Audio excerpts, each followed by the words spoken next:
Assalamualaikum warahmatullahi wabarakatuh. Alhamdulillah, alhamdulillahirabbil alamin, wa bihi nasta'in wa ala umuri dunya waddin. Assalatu wassalamu ala asyrafil anbiya'i wal mursalin, sayyidina wa maulana Muhammadin wa ala alihi washabihi ajmain, amma ba'du. Yang terhormat Bapak dosen Bahsul Kutub, Bapak Muhammad Bahaudin, Sarjana Hukum Magister Pendidikan, dan yang saya hormati seluruh teman-teman kelas PAIA semester 3 ataupun yang sedang menonton video ini. Puji syukur kehadirat Allah SWT yang mana telah melimpahkan rahmatnya sehingga kita bisa kembali melanjutkan perkuliahan kita, yakni pada mata kuliah Bahsul Kutub. Baik, langsung saja. Sebelumnya di sini perkenalkan, nama saya Muhammad Ilman Warosyad, NIM 1910110029 dari kelas PAIA semester 3. Pada video kali ini saya akan mempresentasikan hasil dari makalah saya, hasil dari analisis saya, yakni yang berjudul atau yang bertema sifat kepribadian peserta didik, diam dan tenang, tidak ribut pada saat belajar. Hadis Bukhari nomor 4053. Yang pertama, pendahuluan. Dalam Undang-Undang nomor 20 tahun 2003 dijelaskan bahwa peserta didik adalah anggota masyarakat yang berusaha mengembangkan potensi diri melalui proses pembelajaran yang tersedia pada jalur, jenjang, dan jenis pendidikan tertentu. Untuk itu, penulis mencoba meneliti sebuah hadis yang berisi tentang diam dan tenang, tidak ribut pada saat belajar, yang dikutip pada hadis Bukhari nomor 4053. Pembahasan yang pertama yakni ada kritik sanad. Hadis Bukhari 4053 telah menceritakan kepada kami, Hafiz bin Umar telah menceritakan kepada kami, Syu'bah dari Ali bin Mudrik, dari Abu Zur'ah bin Amr bin Jarir, dari Jarir bahwa Nabi Muhammad SAW pada waktu Haji Wada berkata kepada Jarir agar menyuruh orang-orang diam. Lalu beliau bersabda, janganlah kalian kembali menjadi kafir sepeninggalanku, sehingga sebagian kalian memenggal leher sebagian yang lainnya. Yang kedua yakni ada urutan sanad. Dari hadis terdapat urutan sanad sebagai berikut. Yang pertama, Jarir bin Abdullah bin Jabir turun ke Abu Zur'ah bin Amr bin Jarir bin Abdullah, turun ke Ali bin Mudrik, turun ke Syu'bah bin Al-Hajjaj bin Al-Warad, turun ke Hafiz bin Umar bin Al-Harish bin Sakbarah.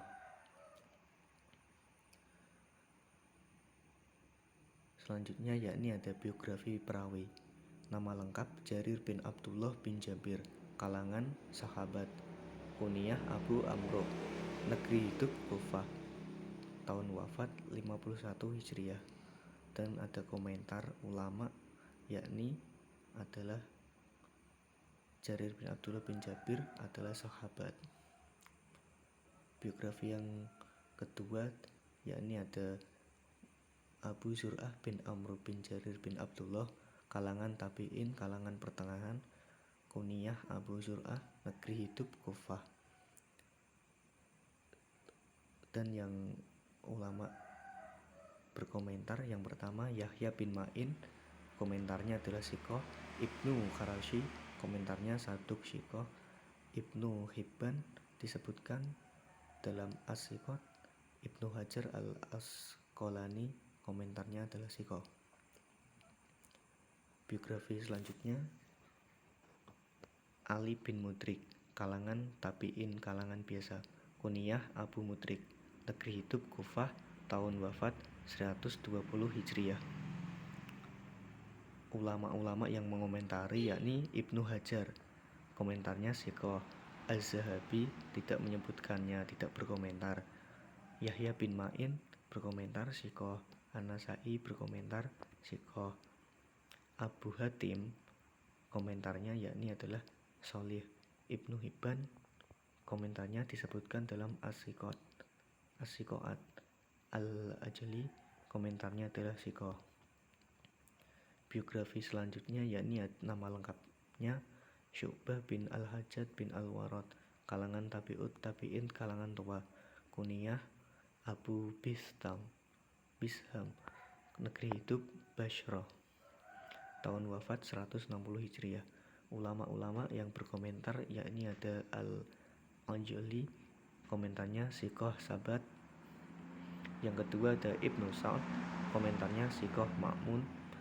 Yang ketiga ada Abu Daud, komentarnya tidak ada seorang yang lebih baik dari hadis padanya. Yakni ada ulama lagi yang berkomentar As-Sauri, komentarnya Amirul Mukminin fil hadis. Selanjutnya ada Ibnu Hajar Al-Asqalani, komentarnya yakni Sikoh Hafiz. Dan ulama yang terakhir yang mengomentari ada Az-Zahabi, komentarnya Sabat Hujjah. Biografi berikutnya yakni ada nama lengkap Hafiz bin Umar bin Al-Haris bin Sakbarah, kalangan Tabi'ul Atba, kalangan tua. Kunyah Abu Umar, negeri hidup Basrah, tahun wafat 225 Hijriah. Ulama-ulama yang berkomentar yakni ada Yahya bin Ma'in, komentarnya Sikoh. Yang kedua ada Az-Zahabi, komentarnya juga sama Sikoh. Yang ketiga ada Abu Hatim Ar-Razi, komentarnya Saduk Mutkin. Yang terakhir ada Ahmad bin Hambal, komentarnya Sikoh Mutkin.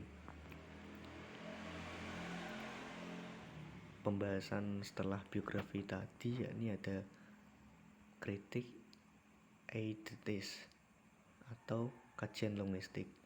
Pada lafaz istansid, huruf alif, sin, dan ta dalam bahasa adalah menunjukkan makna tolab atau mencari, yang memiliki arti mencari perhatian manusia agar fokus pada mendengarkan khutbah. Karena Nabi mendawuhkan atau bersabda hadis tersebut ketika sedang khutbah pada saat haji wada. Dan pada lafaz ini yang ada di PPT ini, kalimat ini sebuah ibarat kinayah atau kiasan terhadap kata perang yang memiliki arti saling membunuh satu sama lain. Selanjutnya yakni ada kajian tematis komprehensif. Berikut ini adalah hadis-hadis yang saya gunakan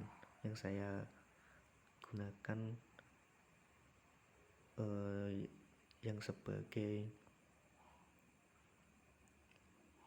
hampir sama dengan hadis Bukhari 4053. Yang pertama ada hadis Sahih Muslim nomor 98. Yang kedua ada hadis Bukhari nomor 6553. Yang ketiga ada hadis Abu Daud nomor 4066. Yang keempat ada hadis Tirmizi nomor 2119. Yang kelima ada hadis Sunan Nasa'i nomor 4056. Untuk hadis-hadis yang saya tuliskan ini sudah saya cantumkan di makalah, bisa dibaca, disimak bersama-sama. Selanjutnya ada kajian konfirmatif. Ini juga sama, saya cantumkan di makalah. Dan dalil-dalil Quran ini yang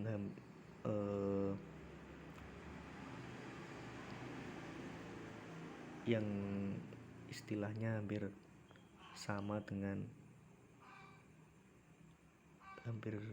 menjalur dengan sama hadis ini, hadis Bukhari 4053. Yang pertama ada Quran surah An-Nisa ayat 114. Yang kedua ada Quran surah Hud ayat 119. Yang ketiga ada surah Al-Isra ayat 36. Yang keempat ada Quran surah Al-Hujurat ayat 9. Yang kelima ada Quran surah Qaf ayat 18. Untuk Quran yang saya cantumkan di sini bisa dilihat di makalah juga, seperti hadis yang tadi sudah saya cantumkan juga. Selanjutnya ada analisis realitas historis, yakni saya mengutip dari Muslim halaman 889 sampai 890, nomor 1218. Tidak saya cantumkan semua di sini, hanya inti-intinya saja. Untuk lebih jelasnya yang saya jelaskan ada di makalah yang diambil dari hadis Jabir yang cukup panjang dan terkenal. Hadis tersebut menggambarkan tentang kondisi Haji Wada pada tahun itu. Jadi yang saya cantumkan di makalah ini yang analisis realitas historis adalah yang ketika Nabi Muhammad yang sedang menggambarkan tentang kondisi Haji Wada pada tahun itu. Baik, selanjutnya yakni ada analisis generalisasi. Ada banyak keutamaan diam dalam Islam dan juga keutamaan menjaga lisan dalam Islam. Di antaranya adalah yang pertama ada ibadah yang paling ringan tapi tinggi. Yang kedua ada selamat dari siksa api neraka. Yang ketiga ada keberuntungan di akhirat. Yang keempat ada terhindar dari sifat munafik. Yang kelima mendapat balasan surga. Yang terakhir adalah mendapatkan banyak hikmah. Selanjutnya pembahasan kita yakni kritik praksis. Bisa kita ambil dari hadis ini yaitu adab-adab dalam bermajelis atau menuntut ilmu. Hendaknya orang-orang yang berada di majelis itu diam ketika guru sedang menjelaskan. Ini untuk menjaga keselarasan dan kelancaran di dalam belajar mengajar dan orang-orang dalam majelis itu. Kita dapat mengartikan bahwa saat ada pembelajaran, siswa atau peserta didik diharapkan diam, tenang, dan tidak ribut saat guru menjelaskan materi. Juga anjuran tenang saat melakukan sesuatu. Tidak usah panik, tidak boleh panik, dan sebagainya. Karena apabila panik, nanti bisa berefek buruk untuk diri sendiri di dalam proses belajar.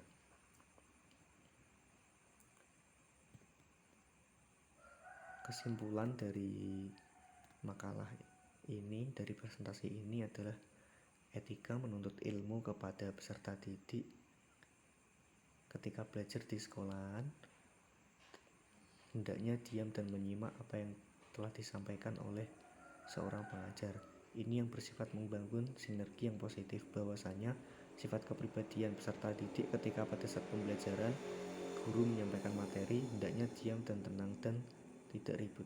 Bila ada pertanyaan tentang materi tersebut, sebaiknya menunggu guru menyelesaikan penjelasan terlebih dahulu. Baru setelah itu, murid dapat bertanya sesuai dengan etika bertanya yang baik. Dan kemudian pada saat itulah nanti proses belajar mengajar akan terlihat sangat harmonis dan berjalan dengan lancar. Untuk itu dapat disimpulkan bahwa inilah keutamaan diam dan tenang saat belajar, dan tentunya akan banyak sekali manfaat yang sangat positif dalam belajar mengajar.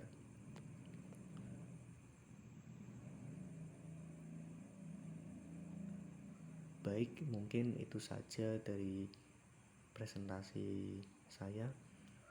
Apabila ada kekurangan ataupun tutur kata yang kurang ataupun salah, saya mau minta maaf yang sebesar-besarnya. Untuk itu, apabila ada pertanyaan-pertanyaan, kita bisa diskusikan bersama, kita bisa sharing-sharing bersama di grup WhatsApp yang biasanya kita gunakan untuk diskusi bersama. Mungkin itu saja dari saya. Apabila ada kekurangan, saya mohon maaf sebesar-besarnya.